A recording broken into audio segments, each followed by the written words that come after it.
I'm Renee Noor, model, creative director, founder of Global Women Wealth Warriors, Wellness Hub, and GW3 Magazine. I dedicated my life and devoted my career into helping women and girls to achieving their goals. I've been passionate about empowering women and enriching men.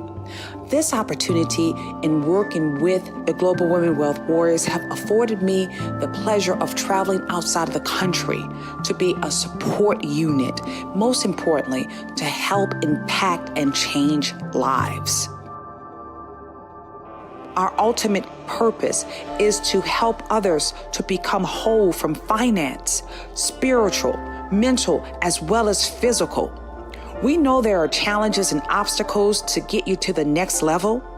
However, it's time for you to level up, boss up, and welcome to Power to Soar.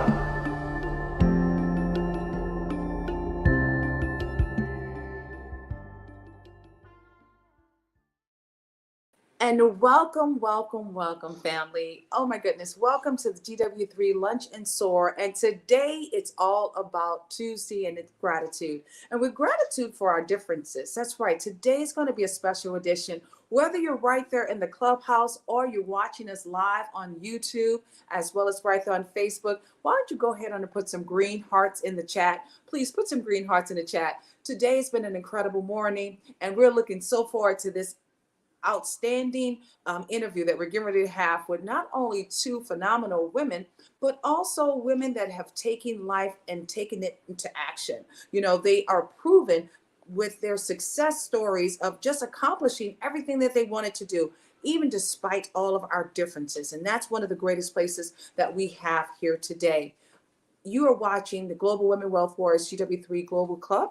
And if you haven't already subscribed to us on the YouTube channel, we highly encourage you to do so. And please tune in to us every day throughout Monday through Fridays, right in the clubhouse from 12 noon until 2 p.m. Eastern Standard Time. We truly would love for you to come in to visit us there. So first, we're going to go ahead on and welcome our guest to the stage. One of our guests, her name is Miss Alinka. She has truly been able to impact the lives, and so many of them, you know, they've been able to share their stories, their life stories, and you're going to hear about their stories in regard to proven services, as well as just outstanding community connection. And then we also have Ms. Jo Prunger, who's not only is she one of our best authors, a best-selling author, that's right, with Amazon, but one of the greatest things about Ms. Jo as well, she understands the importance of exercising her great health and how she's impacting the lives of others. We also include our very own Ms. Vic, and that would be Ms. Deborah Vick.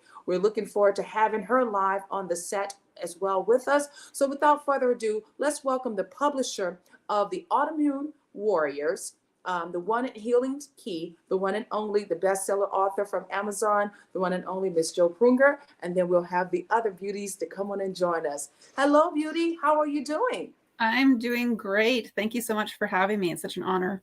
Oh my goodness. And I know for sure you're over there in Canada, and we were just talking about the weather. How cold is it in Canada right now, Jo? Well, it is snowing, so oh my God. It's very cold. It's actually snowing right now.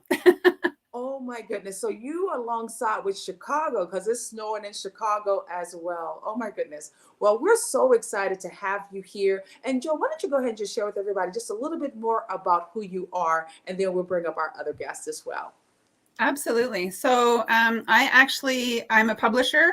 I published my first book last year. And the reason I got into doing that was because a few years ago, I was really, really sick. I had 4 autoimmune diseases, including lupus. And I ended up being able to turn my health around and get my life back on track, and then decided after that I'd better write a book, because the more I talked about my story, the more people asked me, how did I do it? Because I had been so sick that I had actually lost my job. I had, I was having lots of debilitating symptoms. So I managed to change my lifestyle, change my diet, and was able to turn my health around. And after I published the Autoimmune Warriors Healing Key, I decided that I wanted to do a book collaboration with other women from around the world who had also had a health issue and then tackled it with their willpower. So that's how I met Miss Deborah Vick. Hopefully she is going to be on today. And through that book that I published, the Absolute Will, that is actually also a fundraiser. So Deborah and I have talked a lot about kind of, the community stuff that we're involved in and how we're now connecting with other like-minded people. And to be able to give back in this way, it was a real honor. The women that we had in that book helped us raise $5,800 US to start building a house in Nicaragua for a family that didn't have a home of their own. And now I'm doing book number 2, collaboration number 2, called Absolute Vision. And we're continuing the fundraiser to be able to finish the house in Nicaragua for that family. Absolutely love that. Not only did you were able to overcome some of your, as you say, sometimes we have to go through some moments in life in order for to truly appreciate the journey. And you've been able to push past your pain in order for you to be able to tell your story. And when we talk about collaborations, Joe, that's just everything. And look who you wind up collaborating with the lady herself, our very own Miss Deborah Vick. So, we're so proud of that story. And Miss Deborah, we truly are going to be looking forward to hearing from you as well. You superstar. Oh my goodness. Guys, put some green hearts in the chat for Deborah Vick. We're also going to bring up our next guest. Deborah, would you like to do the honors in bringing up our second guest? Yes, ma'am. Can you all hear me? Yes, we can hear you crystal clear. Yes. Tech challenges. Breathe in. Yes, breathe in. So, first off, Joe, thank you so much for being here. And I did, before I wanted to bring up Ilinka, I wanted to point out that by that collaboration effort, you inspired me to do something that I've been told to do for quite some time and took a really long time to step into that role. And we can talk about that later, but I did just want to say thank you for that. And as we bring up our next guest, Ilinka, I really, wow, there's so much to say, so much inspiring, and so much about both of these women here that have shown us not only does the compassion and the love and the dedication make a difference, but the desire to be part of something greater than ourselves. The desire to create a legacy that's magical, a legacy that inspires, and a legacy that empowers future generations. I know that all of us up here on the stage are desiring to leave an impact on our communities. And Joe, you've done this with your books and by empowering so many of us to tell our stories. Alinka has done something physical, where there's this physical legacy with these amazing playgrounds that are creating these inclusive spaces for people of all ages and all abilities. But it's not just that. These playgrounds become an educational space, activities that we have, and with bringing the community together as a whole, able-bodied and disabled alike, learning alongside each other, teaching alongside each other, and inspiring one another. As well as one of my favorite parts is this volunteer program of kindness ambassadors, where we're teaching our youth to continue to provide kindness through service. So all of these are just elements of this woman's amazing story of changing, as we've heard before, some of our other ladies, trauma or challenges or things that we just didn't expect to happen in our lives into something beautiful, inspiring, and empowering. And for that, I'm very grateful for everybody here today. And with that, no further ado, turn it over to this amazing women here. So thank you both for your patience today. I know, right? We can laugh now. Guys don't even know what happened earlier. we were in the metaverse. That's what it was, Joe and Alinka. We were in the metaverse and we had the voices talking to us earlier. But it's such an honor to have you ladies here, as the one and only Deborah Vick just shared. Alinka, please share with us more about who you are. And we're just so honored to have you here as well. Please take it away. Well, that's so kind of you. And Deborah, what a wonderful introduction. That's just very kind of you to invite me. Yeah, so as Deborah indicated, I am the founder of the Magical Bridge Foundation. And at the core of everything we do, we are creating these very innovative public spaces. We view that the outdoor space, the playground, is often that first outdoor classroom that families experience. And like many startups and stories around the world, mine starts with my own daughter, Ava, when she was born now 19 years ago. And it was a very different experience going to a playground with a child with a disability compared to my older daughter who did not have a disability.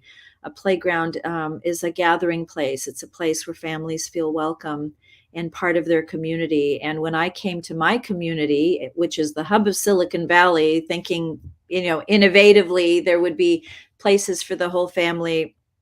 There was nothing for us and for many, many other families. And so I took it upon myself to just really raise the funds and do the research to create a space so magical that it bridged the gaps between those with and without disabilities, with and without the ability to go to therapies, different, now we know there's so many ways that we feel divided. If you create a community gathering space where everyone's truly welcome, considered in the design, people do come. And so we are thrilled to say that the first playground did open in 2015, and the demand for such a space really overwhelmed us, and we started a foundation in 2016, and we are now quite overextended with demand, and have created now 7 of these what we call destination playgrounds that are larger spaces that are for everyone, all ages. We have movement for older adults. We have activities, as Deborah alluded to. And so it is exciting to see this movement, if you will. And sort of in closing, I'll say that, we are astounded by the fact that creating a family playground is innovative. It shouldn't be. We should be creating spaces and places for everyone, including families like Deborah's, where she is able to interact, enjoy, and participate fully in her outdoor playground experience, which she was very involved in with one of the projects when she lived up in the northern part of California. So all in all, we are thrilled to create these spaces, build more inclusive communities, and include those now every 4th person all around the world that has a visible or invisible disability and is not included in something as vital as a public playground. I just love it. Deborah knows what I always like to say. I said, instead of disability, I would say ability with assets, All right. with Yes. assets. Because when you Yes. look at the phenomenal work that a lot of these individuals are doing, it's just incredible. It's truly incredible. And when I just hear you, both of you guys have this grateful heart. You've extended yourself to not only to bring about inclusive, and that's what we love to do, that inclusivity, because when we respect and love each other's differences, that's what makes us a whole, that's what makes us a stronger community. We're constantly finding ways to heal relationships, as well as bring about just building awareness, more awareness. And I know for sure, Joe, Alinka sound like her story within itself can become a next book. What do you think? Absolutely, right? So Absolutely. That's exactly what I was thinking when I was listening to her. Yes. So let's talk about this whole inclusivity of the relationships. I know powerful women coming together, and that's what I feel right here in this space. Now, Alinka, where are you based out of? Are you in the California area? I am. I'm in Palo Alto, which is about 45 minutes south of San Francisco. We're right here where Stanford is, and sort of the birthplace of Silicon Valley. I just absolutely love San Francisco. Actually, I used to work, one of my clients worked in San Francisco, and I just love the air there, And I gather the last time I was there, the old mayor, the former mayor, Mr. Willie, what's Willie's last name? Willie. No, no, I'm having a know, COVID right? moment. I was like, man, that's his last name, but at any rate, yeah, Willie Brown. There we go. Willie Brown. Oh I haven't thought about him. Sorry about that. Yes, I know Willie Brown. When I was so Willie Brown. fascinated, I'm like, there's a bridge named after a man that's still alive. I said, I have to meet him. Ladies, Yes. not only did we make that happen, he came downstairs. Actually, he was living right there, St. Regis. They made it happen within 2 hours before I left to go back to Atlanta. And I had the opportunity of meeting Mr. Willie Brown. And so I just truly love San Francisco. But let's talk about how you all came about. You know, Deborah, you are definitely a source to be reckoned with, as they would say. You're always finding ways to keep on keeping yourself creative and flowing. Let's talk about the collaboration with what you've done with the book. And I know, Alinka, we're so grateful for your time. If you are able to provide us with some time, just let me know what is your, your cutoff time. So therefore we can be grateful for that. I mean, gracious with you in that area too. But let's talk about the book, Deborah. Okay. You know, your piece in that area, you know. Yeah, absolutely. I did want to say too, I know Enlika has to leave in a second, but the collaboration, it also continued with the outdoor classroom activities, which I'll talk a little bit about later. But again, that creative element of adapting things for the spaces that we're in and the people that we're with. Now, for the book, I've been told to write my story. Wow. We're just going to say for decades. We're just going to go with that. We'll leave it at that. But I never really did so, right? I never sat down to do it. It seemed too cumbersome, too overwhelming, or even where to start. And as Joe can tell you, last year I definitely struggled with writing in the first person, partly because of my educational background. It wasn't first person, it was all legal analysis. So she kept on saying, write the way you speak. But I cut it right formally. So having to learn to write my story in a way that can resonate with the listener took more than a few rewrites. We're just going to go with with that, as you can see by Joe's laughter. Don't be so hard on yourself. The greatest part about this, Deborah, you can have 500 rewrites. It's not the matter of it's not how many Right. rewrites you had. The book is completed now, right? And Right. because it's completed now we can continue on sharing those stories. How many authors was it that was also included in this book, Joe? So we had 21 in Absolute Will, and then we had 21 in Absolute Vision, which comes out next month.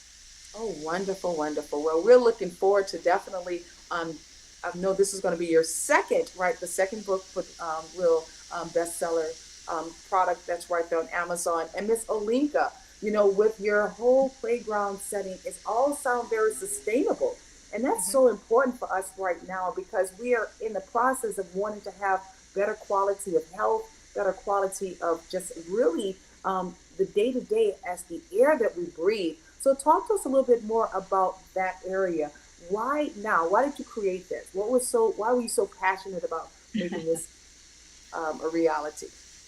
Well, again, it takes me back to the many years when Ava was born with some disabilities. And as we all know, that, being part of the community of those with disabilities can happen to any one of us at any time. And so Ava's birth sort of launched our family into that space, which we didn't know as much about. And ultimately, it was just the need for a playground that was great for both of my kids. And I was not looking for a wheelchair park. I wasn't looking for a special needs place. I was looking for something so magical that anybody would enter the space and feel like I've been considered in this design. And so I learned about my wonderful friends that did valiant work with the Americans with Disabilities Act here in the Bay Area. But we sort of start where they left off. So people with physical disabilities really are only 10% of the population of those with disabilities. So who's being left out? 1 in 44 now who have autism. Nobody thinks about their play needs, their movement needs, their retreating needs from active play. So I'm a former Silicon Valley marketing person. So of course I put my startup hat on and I thought, well, how could we do something better? So the need came from a family, my own family, but immediately I realized, oh my goodness, how many of our community members are not included in this community gathering space? And so, like Deborah alluded to and you alluded to, it's a place where people feel welcome. And now that we've been doing this for 7 years, We've seen a shift in bullying. Why are kids bullying in schools? Because they see people that aren't not like them, different. They haven't seen them in the community. If they're not visible or present in a community, it means, well, we don't really belong. What are you doing in my school? I didn't see you on the playground.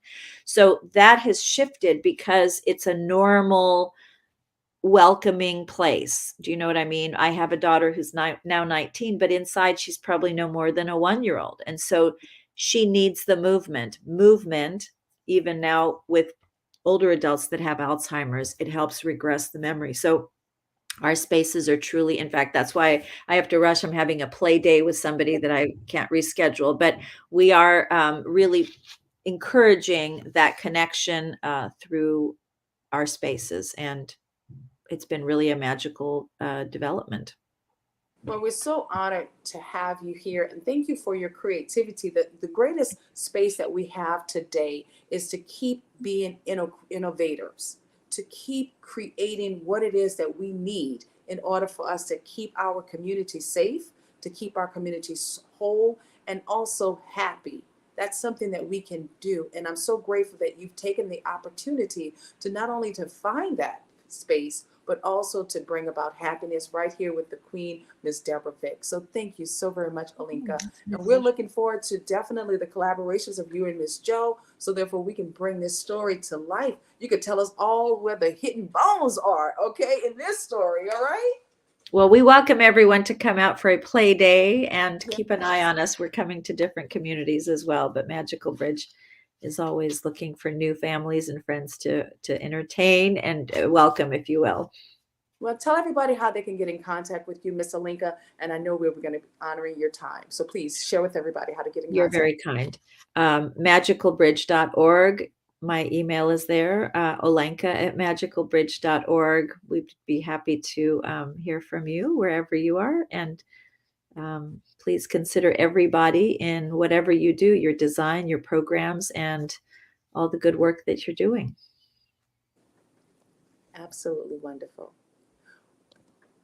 Well, guys, that was wonderful hearing from her. Thank you so very much, Deborah, for bringing her to the set. I know for sure her schedule is really busy. So what we're going to do, we're going to continue on speaking to Miss Jo. And Miss Jo, you make sure you follow up with Miss Olenka as well, because it's so important for us to be able to bless her in her journey. So with you alongside with Jo, your passion in bringing together with all of these incredible authors, was it easy? Tell us, how long did it take you to do it? Okay, I already know the hardest one was right here, right, Deborah? I'm the trouble child, you know. I know, right? Oh, she gives herself a hard time all the time, but honestly, it was lovely working with you, Deborah. It's always a pleasure, and I love your perspective, and I'm just so honored to have you in both collaborations. And to have such different stories in these books. So they are very different. That's one of the great things about kind of what these books are about, is we have several authors in both of them who have written different stories. And I've done the same thing. Each time I tell my story in a piece of writing, I do it from a different angle. And so when I set out to do Absolute Will, I did just start, basically I did it all on social media, and I just asked my friends to please share. And we ended up with 21 authors, all women in the first one, from 7 countries. So that was super cool. We even had somebody from Bulgaria, and we have somebody in Bulgaria in Absolute Vision as well. South Africa, the US, Canada, the UK. I mean, we've had, people from all around the world, which is very, very cool. But no, Renee, to answer your question, it was not easy. It took a while. With both collaborations, it took, I would say, 7 or 8 months to fill the author spots. And part of that is I don't just take anyone. There is a bit of an application process. So I wanted to make sure that the stories were just very impactful, and that they would be very, very inspirational for the readers, which would then, just make the entire book, level up, really. I wanted a bestseller right from the get-go. And the more stories, as people started coming into the collaboration with Absolute Will, as well as with Absolute Vision, the more stories that would come in, I would just like, I get goosebumps even just talking about it, because they're so inspirational, they're so impactful, and we've had so much great feedback about Absolute Will, as well as the beta readers who have been reading Absolute Vision. They're so excited about this second book. So I'm just so honored to have all of the authors in it, especially Deborah being in twice, and a couple of others we've got that are in both books as well. And we're hoping that it's as good with Absolute Vision as it was with Absolute Will, because we hit 40 #1 spots on Amazon with Absolute Will. Wow. It was really cool. And some of those authors, like Deborah, were first-time authors, and that's how they got to debut their writing. It was pretty special, yeah. We always love Deborah. She's definitely a special woman, and she has a gift for just storytelling. She has a gift for storytelling, and so I knew for sure, hearing that she was going to be one of the authors, it just gave me a huge heart. She was like, "Oh my God, I got to work on this last chapter." She freaks out a lot. I'm gonna let you know, okay, Joe? Let's not talk about it, so she doesn't hear. But oh my God. And it's like, okay. In my defense, this was a hard time. This one was a hard one. Yes. And But not she's at the so good. best of times. When I was trying to write a chapter Right. during a myasthenia gravis crisis, it was really hard to try to dig deep into the success when all of a sudden you had a setback. And it wasn't a small setback, it was a big setback. But it came out in the story, so it added to the story. But it was definitely a challenge, and that's where I wanted to go with the stories were very different. My first chapter, right, because it's 2,000-ish words, I couldn't write like a bazillion, all my whole life story of all my medical challenges. I had to narrow it down to one thing. And so for the first book, I wrote about my diagnosis with myasthenia gravis. Sorry, that was just over 6 years ago. My official diagnosis, because this weekend will be the anniversary of my wedding renewal ceremony. It was 3 months prior to the renewal ceremony that I was diagnosed, and it was dramatically impactful. Just everything from the preparation for a wedding renewal ceremony, which was truly my actual wedding ceremony, because it was postponed 10 years for other health challenges, and then the impact on my kids, especially my older son. But both of my kids were impacted, especially with this latest disorder, to the redefining what success means to me. And yes, it's still emotional because it's still a journey I'm still working on. I didn't discover I hadn't finished grieving until I wrote that chapter. I was in tears the whole time. And I didn't tell my parents until after I wrote it, and after I gone through the beta testers. Then my mother read it, and she's like, "Goodness gracious, you didn't tell me in a box of tissues to read the chapter." But this one was very different, because we went from the absolute will, from where do you go from when you're knocked down? How do you get back up again? How do you get back up onto that horse? How do you move forward to living in your purpose, living where you belong, where you know you're meant to be? And so this chapter was about, for me, my journey of finding my voice again, finding my self-confidence again, finding my self-worth and self-value, and seeing the purpose in what I do, and talking a little bit about how this year serving as Miss Wheelchair California, which was never even in my mindset. Politics and law was. Pageant, advocacy and pageantry were not even a concept together in my mindset. But when I did it to inspire the younger generation, I gained so much during this process in finding my own voice and my own self-confidence and my own true purpose. So that's what my chapter, in a nutshell, is about. And that's powerful what you just shared, because most people are going through a journey. And sometimes throughout that journey, that's when they truly find their real calling.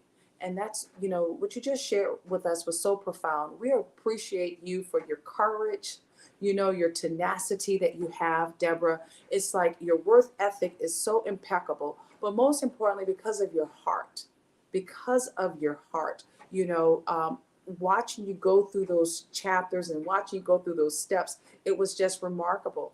And I'm grateful now that you completed it. You've got that underneath your belt now. You know, that accomplishment, that's the best thing that we can possibly ask for. Not only you're in your purpose and your passion, but now you're able to have a book. Now you're able to become an author, to share that piece right there, that piece of your legacy now will continue to live on. Wouldn't you agree, Miss Joe? Yep, it'll live forever. Live forever. Absolutely. Yeah. So as it stands right now, you know, you are in the process. Have you guys done like your lunch for all the authors to come together on a global platform? Because I know, like you say, you have authors all around the world. Have you all organized that yet, Miss Joe? Not yet. No, I am still, I'm aiming for a launch date of somewhere between December 8th to 11th kind of range. When you're doing a self-publishing, I do everything. I do it all. So there's a really tight timeline, and I'm also relying on one professional editor as well. So she's got a timeline. And there's so much to do on the back end of publishing a book, the formatting and choosing the font and getting the margins set up there's lots of technical stuff. And so I just want to make sure that I'm not, missing a deadline, but it's going to be somewhere in that kind of second weekend, hopefully, of December.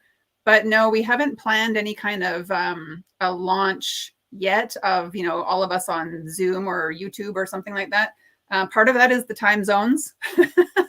Yeah. When it's daytime for me, it's nighttime for some of the other authors. Yeah. But yeah, we're already starting to promote it on social media with sharing what the beta readers are thinking and sharing. I've got a couple of book trailers that I created. So we're starting to share that, and everyone is getting really excited, especially the people that read Absolute Will, because they know the caliber of the stories that were in that. And they know that this next one is going to be just as good. So we're very excited. Well, we're excited for you. We got to make sure you connect with our in-house publisher, Malika Starr. Malika Starr is one of our publishers within the GW3 Society, and she truly loves also what you do in the aspect of not only publishing, but helping other authors to also get their books from beginning to finish. So I'll make sure we make that connection, because as we're growing, the community is evolving. We want to make sure that we can also find ways that we can do more collaborations. And that's one of the key to getting more stories out. You may find something work really well on your side, and she may find something work really well on her side. And then when you guys come together, it's an explosion of not only brilliancy, but also new masterpieces just waiting to be happen. Just waiting to happen. So congratulations again to you, as well as the many authors, and most importantly, also our Deborah Vick. So Miss Deborah Vick, how do you feel right now, superstar? I need to go ahead and get my autograph now before it gets bigger. I'm just messing. Why? No. My autograph now, Deborah. I mean, there's a crown back there. Just saying. Why don't you wear it all the time? I'd be wearing that thing every day. Every day, right? Oh my God. Every day. So we're just so proud of you. We're so proud Thank you. Yeah. I'm feeling great, and I do have to do a little tweaking on a few things in my chapter still, but I have to say it's been really great. And for me this time around, it was a little bit, like I said, it was challenging at first to put it together, and yet I know Kiana, I just heard her name pop up. She popped into a room with me. Some of the people that I do advocacy work with popped into rooms with me, and they just sat with me and were reminding me of the impact that I've had in different places. And it kind of, helped me bring it all back again to what to share. And the reason why I share that right now is we are who we surround ourselves with. If we choose to surround ourselves with people that are empowering, inspiring, and authentic and honest, we can go. It's unlimitless how far we can go. And one of the things I talk about all the time are my 3 C's: community, connections, and collaborations. And by creating the right community, we create the best connections and collaborations. But it also allows us to be the best versions of ourselves, right? If I didn't have the community that I have now, whether it's with the GW3 or whether it's with the people that I advocate with, with our authors, I wouldn't be where I'm at today. And I wouldn't be able to be as successful as where I'm at today. And that's invaluable. So if you're not finding that support around you, you don't have the right community. You need to find one that sees you for who you are and that will inspire you to be better, to be greater, and will help you along in that journey. Because we all have great days and we all have not so great days. And we need to be around people that will help us on the not so great days. Kick us in the butt if we need that kick in the butt to move forward, to pick ourselves up, but to celebrate us when we do make those achievements as well. Joe, when you sent us out those images, I think Renee was one of the first people that I was like, hey, look, we got the promotional image. And last year when I was at the opening of the playground in Morgan Hill, I was able to speak at the playground in the outdoor classroom, which, for those who don't know, I've been a STEM educator, so that was a huge thing to speak in the STEM playground area. And we had pictures of me there or going down the slide with the crown and sash on and on a swing with the crown and sash on. But it was showing all of those elements, right? The professional and the enjoyment of life. And both what Joe and Olenka have shown me is the love, the language of love, right? In the book, that love comes out. I didn't even realize how much with my own family that came out until I was sharing it, which I have a funny story to tell you about that in a minute about working with my son and his writing for school. And then he goes, oh, wait, you're a published author. Okay, maybe I will listen to you. And so, but to, back to that playground element, that language of love and community has been invaluable. And in that particular day, that will always remain strong for me. I spent all day playing with a fellow woman from Clubhouse who came and met me out there. But none of the kids who normally will say what's wrong with you or what happened to you because of all the visual signs of my disabilities, all they asked was, do you want to play? And does he want to play? Referring to my service dog. That was it. That were the only questions that I was asked the entire day. Or sometimes for my photo because I had the crown and sash on. But that element of community and enjoyment of life and being part of society, not being excluded, but being part of it is essential, right? And Joe's shown how everything from sharing our stories and empowering first-time authors to helping a family who didn't have a house to live in and to make sure they had clean place and a safe place to raise their family.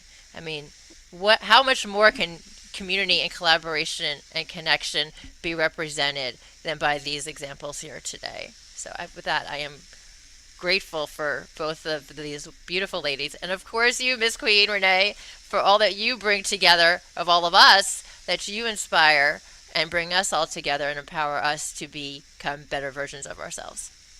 Absolutely. I'm giving you big hearts over here, because the beautiful joy that we have is being able to be recognized. Being able to be recognized. Most people are just looking to be included or even just accepted. And the greatest gift that we have, even though we know inside, the confidence as well as the happiness and the love always have to come from out inside. But when others are able to elevate you, when others are able to say, Deborah, Vic, I see you. Joe, I see you. I hear your voice. When you just hear those little mini cheers to keep you going, automatically that helps to give you more power to keep thriving, give you more faith to know that you have it. It's like you keep giving yourself a high five. And sometimes we have to appreciate the still moments too, the stillness, because in the stillness, sometimes that's where we can find our greatness. So I'm so excited to have you both here alongside with Miss Olenka. And we're going to be doing some more great things together. Truly, every Tuesday now, we look forward to having stories just like this because it helps us to really appreciate our differences, knowing that we're all longing for the exact same thing, and knowing that we have the God in us. He's going to continue on using us to be able to be that greater connection to humanity. So, Joe, I just want to say thank you for being here. Also, I want to say thank you to Alinka again for being here. And Deborah, truly thank you for bringing both of these phenomenal women into our lives today. Thank you so Well, much. It's been an honor. yes. So what I'd love for you to do, Joe, go ahead and share with everybody how to get in contact with you. And then what we're going to do, we're going to return right back into the clubhouse. So therefore we can continue on with this conversation. Thank you, Joe. Awesome. So You just muted yourself. that's very odd. It just muted. So my website is boondockspublishing.com. And I am also on social media as Joe Pronger Boone, although I'm publishing as Joe Pronger Faulkner. I got married this summer, so there's a bit of a crossover with the names. But boondockspublishing.com is where you'll find me. Thank you so much. You're so welcome. And it's been an honor to have you here. Deborah, you did it again. Another great week of wonderful conversations. And we're looking forward to next week. And until then, you always know what I'll say. Make sure you continue on being the inspiration for someone else. Whether you put a smile on someone's face today, whether you're able to bring about, rich conversations like what we had today, go and find a way to utilize that kindness, that, as we said, the random kindness of acts. That's what we want to do. Find ways to inspire, motivate, as well as learn how to collaborate more. So therefore we can keep celebrating each other. Guys, it's been a joy as well as an honor to have you right here for the GW3 Lunch and Soar. And you're looking forward to seeing you on tomorrow. Today was all about Gratitude Tuesday. And I am so grateful to have had these conversations with you all today. We're going to return right back into the clubhouse. But until then, we always say, make sure you keep your shoulders back and your head up. Because why? It's time for us to go blaze the universe. The world needs another game changer. And that game changer is you. So thank you for joining us here today on this week's episode of Tuesday Gratitude. Bye for now.